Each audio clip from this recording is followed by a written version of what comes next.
इतना ध्यान रखो कि 3 आबंध है इस एटीपी में, और उन 3 आबंध में से जो एक आबंध है वो जनरली टूटता है और ऊर्जा निकलती है। जैसे अगर हमें कोई चीज खरीदनी है तो हमें रुपए चाहिए, अगर हम भारत में हैं तो हमें रुपए चाहिए, किसी दूसरी कंट्री में है तो जो वहां की करेंसी है हमें उसकी आवश्यकता होती है। तो ऐसे ही ऊर्जा की करेंसी क्या है, ऊर्जा की करेंसी, ऊर्जा का रूप, करेंसी का मतलब रूप जिसमें हम उसका उपयोग कर सकें।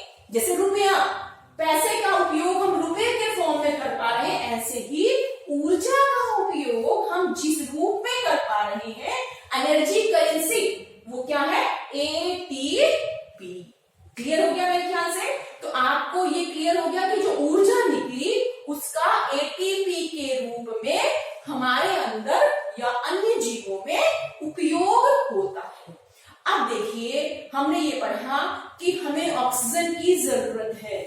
पौधों को देखें तो पौधों को भी ऑक्सीजन की जरूरत है, क्योंकि उनमें भी हम पढ़ चुके हैं ग्लूकोज बनता है ऑक्सीजन संश्लेषण से, और उसका उपयोग वो ऊर्जा प्राप्त करने के लिए करते हैं। हम पढ़ चुके हैं कि पौधों में, पादपों में, पौधे मतलब पादप, पौधों में या पादपों में विशिष्ट रंध्र होते हैं, विशिष्ट रंध्र होते हैं, और ये जो विशिष्ट रंध्र हैं, ये विशिष्ट रंध्र स्टोमेटा कहलाते हैं।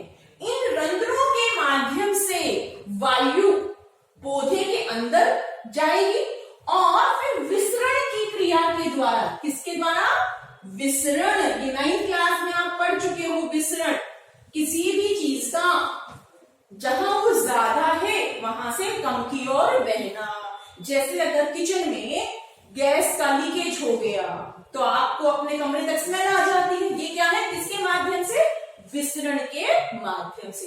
तो पौधों में भी सारे जो हरे भाग हैं पौधे के, या कुछ ऐसे भाग जैसे तना है वो हरा नहीं है लेकिन उसमें एक विशेष प्रकार के छिद्र होते हैं जिनको लेंटिसेल्स कहते हैं। आप सब ये ध्यान रखो कि पौधों में रंध्र होते हैं, इन रंध्रों के माध्यम से ऑक्सीजन पौधे में जाएगी और फिर उस ऑक्सीजन का उपयोग होगा कोशिका में। जैसा कि हम पढ़ चुके हैं, ऑक्सीजन की उपस्थिति में जो ग्लूकोज है उसका विघटन हो जाएगा, कार्बन डाइऑक्साइड और जल। तो पादपों में समझ में आ गया कि ऊर्जा कैसे निष्कासित हुई, जो हमने मनुष्य में पढ़ा था बिल्कुल उसी तरह से।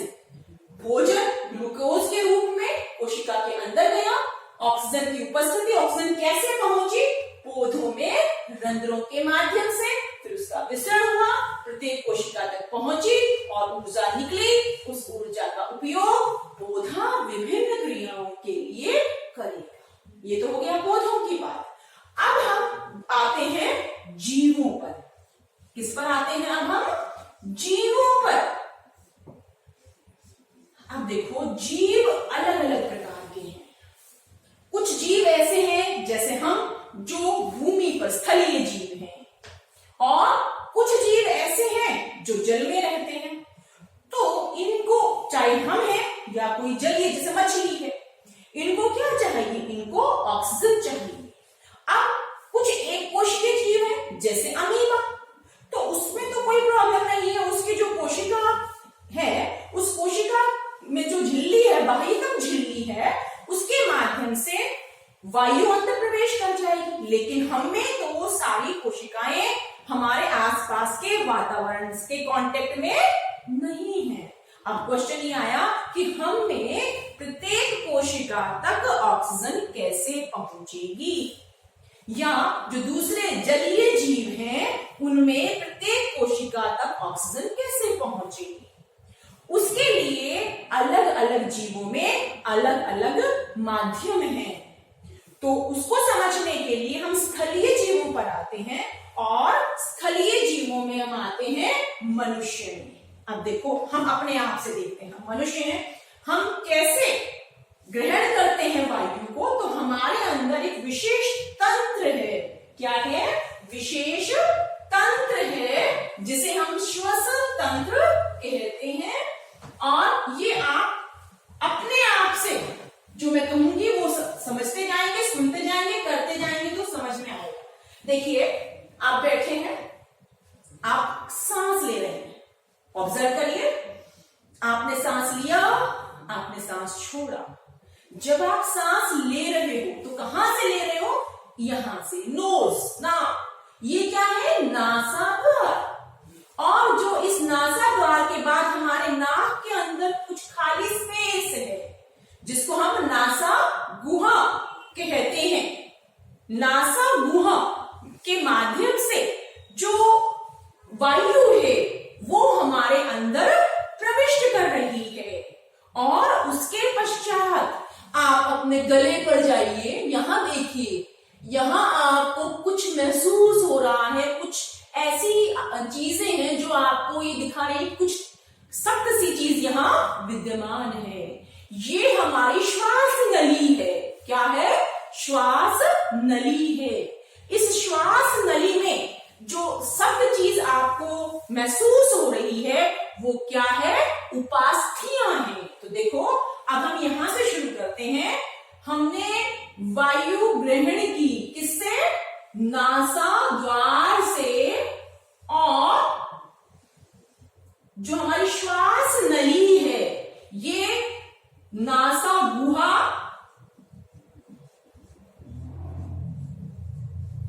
ये नासाद्वार हो गया, ये मुख है, ये मुख गुहा हो गई। अब एक चीज और बहुत ध्यान से देखना, देखिए, जब आप कुछ निगल रहे हैं, आप ही करके देख सकते हो, जब आप कुछ निगल रहे हैं, जैसे हमारे मुख में लार है, आप लार को निगलिए। जब आप लार को निगलते हैं उस वक्त आप सांस नहीं लेते हैं। कारण क्या है कि जो हमारा मुख है और जो हमारा नासा गुहा है, ये यहां एक ऐसा भाग है जहां दोनों तंत्र, श्वसन तंत्र और जो पाचन तंत्र है, उनके बीच में एक ऐसा स्थान है जहां दोनों का मिलन होता है। अब जब हम निगलते हैं तो हमारा जो ये श्वास नली है ये बंद हो जाती है। और ये जो श्वास नली है इसमें जो विशिष्ट प्रकार की उपास्थियां हैं, इन उपास्थियों का क्या कार्य है कि जब हम सांस छोड़ रहे हैं, सांस छोड़ रहे हैं तो वायु बाहर आ रही है। वायु बाहर आएगी तो क्या होगा? सोच करके देखो, एक गुब्बारा है, गुब्बारे में आपने हवा भरी तो वो फूल गया। जब आपने गुब्बारे से हवा निकाली तो वो इकट्ठा हो जाता है। लेकिन हमारी जो श्वास नली है वो इकट्ठी नहीं होती। कारण क्या है? ये उपास्थि वेल्य, उपास्थि वेल्य, इनके कारण हमारा जो श्वसन तंत्र है या ये जो श्वास नली है ये इकट्ठी नहीं होती, पिचकती नहीं है। अब जो ये श्वास नली है, ये श्वास नली आगे जाकर के जो हमारी वक्ष गुहा है, वक्ष गुहा में दो भागों में विभक्त हो गई, जिसे हम कहेंगे श्वसनी। और जो श्वसनी है ये फुफ्फुस में एंटर करेगी और फुफ्फुस में ये फिर से विभक्त हो जाएगी श्वसनिकाओं में। किसमें विभक्त हो जाएगी? श्वसनिका। किसमें विभक्त हो गई? श्वसनिका। इसको लेबल कर लीजिए, श्वसनिका। और जो श्वसनिका है उसका जो एंड वाला भाग है उसमें ये परिवर्तित हो गई वायु कोश में, वायु कूप या वायु कोश। वायु कोश या वायु कूप। अब देखो, यहां से आपको समझ में आ जाना चाहिए कि हम जब सांस ले रहे हैं, अब इसको समझने के लिए बहुत आसान सी चीज है। देखो, आपको ये पता है कि कोई भी चीज जहां ज्यादा है वहां से कम की ओर बहती है। और जो मैंने आपको बताया अभी कि हमारे जो फुफ्फुस हैं या जो ये श्वसन तंत्र है ये कहां विद्यमान है? वक्ष गुहा। कहां विद्यमान है? वक्ष गुहा में विद्यमान है। और वक्ष गुहा का भाग है जो दूसरी गुहा से अलग होता है, उसको करने वाला जो भाग है, अंग है, वो है डायाफ्राम। क्या है? डायाफ्राम। ये जो डायाफ्राम है ये ऊपर नीचे होता है। अब सांस लो। जब आपने ऐसे सांस लिया तो आप महसूस कर रहे हो कि कुछ नीचे जा रहा है। तो क्या नीचे जा रहा है? ये डायाफ्राम नीचे गया। डायाफ्राम नीचे गया तो वक्ष गुहा का आकार बढ़ गया। अब वक्ष गुहा का आकार बढ़ गया तो दाब घट गया। तो जहां जो वायुमंडलीय दाब है उसके कंपैरिजन में जो वक्ष गुहा में दाब है वो कम हो गया। कम होने की वजह से वायु अंदर प्रवेश करेगी और वो हमारी कुपिकाओं तक पहुंचेगी। कहां तक पहुंचेगी? कुपिकाओं तक। और जब आप सांस छोड़ रहे हो, सांस छोड़ो एक बार, ये सांस लिया, ये सांस छोड़ा। जब आपने सांस छोड़ा तो कुछ ये डायफ्राम जो है ये ऊपर की ओर उठ रहा है। डायफ्राम क्या हो रहा है? ऊपर की ओर उठ रहा है। ऊपर की ओर उठा तो जो वक्ष गुहा है उसका आकार छोटा हो गया। छोटा हो गया तो वायु दाब बढ़ गया। वायु दाब बढ़ने के कारण क्या हुआ? जो वायुमंडलीय वायु दाब है उससे ज्यादा हो गया। ज्यादा हो गया तो जो हमारी गैसें यहां विद्यमान थी, वायु जो विद्यमान थी वो बाहर चली गई। ये हुआ मानव में श्वसन तंत्र। कि मानव में जो ऑक्सीजन जिसका उपयोग कोशिकाएं करती हैं वो ऑक्सीजन कैसे कोशिकाओं तक पहुंच पाती है। अब लास्ट टॉपिक जो है वो हम कर रहे हैं और वो क्या है कि जो जल में रहने वाले जीव हैं, जो जल में रहने वाले जीव हैं वो कैसे ऑक्सीजन प्रत्येक कोशिका तक पहुंचाते हैं। बहुत ही आसान है। क्या है? पहला देखिए, मछली को हम देखते हैं। मछली क्या करती है? मछली अपने मुख से, अपने आसपास में क्या है? जल है। अपने मुख से जल को अंदर ग्रहण करती है और जल को अंदर ग्रहण करने के पश्चात उसकी आंख के पीछे एक और कपाट होता है जो हमें हिलता हुआ दिखाई देता है। उसमें क्लोम होते हैं। तो जो जल क्लोम तक पहुंचा, क्लोम में जो रक्त है उसकी मात्रा बहुत ज्यादा होती है।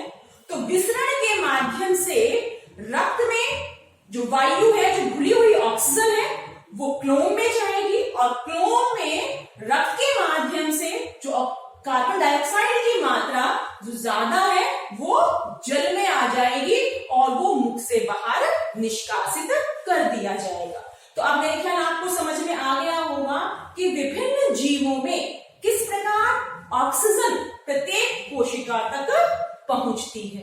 अब एक चीज और बहुत इंपॉर्टेंट है कि जो ये विभिन्न जीव हैं इनमें जो ऑक्सीजन या वायु रक्त के माध्यम से संवहित हुई उसकी मात्रा कितनी है और कितने की जरूरत है।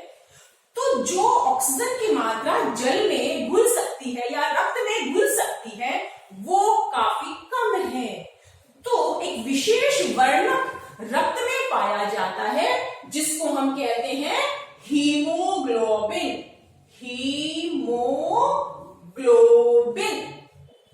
इसको हिंदी में लिख लो, हीमोग्लोबिन। ये जो हीमोग्लोबिन है ये एक वर्णक है जो ऑक्सीजन के साथ जुड़ता है और ऑक्सीजन की मात्रा को बढ़ा देता है रक्त में। एक अणु के साथ काफी अणु ऑक्सीजन के जुड़ जाते हैं और कुछ ऑक्सीजन रक्त में घुल गई, जो प्लाज्मा रक्त का भाग उसमें घुल गई, कुछ ऑक्सीजन हीमोग्लोबिन के साथ जुड़ गई तो ऑक्सीजन की मात्रा बढ़ गई जो कि आवश्यक है जितनी हमें ऊर्जा चाहिए उसको प्राप्त करने के लिए। तो ये बहुत इंपॉर्टेंट है हीमोग्लोबिन का कार्य। हीमोग्लोबिन का कार्य क्या हो गया? ऑक्सीजन की मात्रा को बढ़ाना। ऑक्सीजन और कार्बन डाइऑक्साइड दोनों ही किसके माध्यम से संवहित होंगे? रक्त के माध्यम से। और रक्त में बहुत अधिक मात्रा जल की है तो कुछ भाग कार्बन डाइऑक्साइड का भी ऑक्सीजन का भी जल में घुल करके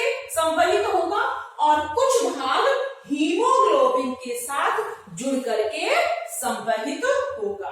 तो बेटा मैं समझ रही हूँ कि आप अगर इसको 2-3 बार पढ़ेंगे, समझेंगे, इस वीडियो को सुनेंगे, एनसीईआरटी की बुक पढ़ेंगे, तो आप इसको समझ पाएंगे। ये डायग्राम मैंने बहुत ही आसान करके आपको बना दिया है। आपकी बुक में यहाँ पसलियां, आप यहाँ देखो, अगर हम अपने फुफ्फुस को देखें, फेफड़ों को देखें, तो यहाँ पसलियां हम महसूस करते हैं। ये पसलियां इनको प्रोटेक्शन देती हैं, इनको बचाती हैं आघातों से। तो ये था मानव में श्वसन तंत्र या जीवों में श्वसन तंत्र या पादपों में श्वसन कैसे होता है। बेटा अगली वीडियो में हम फिर मिलेंगे। मैं समझती हूँ कि आप इसको पढ़ लेंगे और आगे जब आप नेक्स्ट जब हम टॉपिक करेंगे तो ये आपको क्लियर होगा, क्योंकि ये क्लियर होगा तभी आप नेक्स्ट टॉपिक को समझ पाएंगे। ओके बेटा।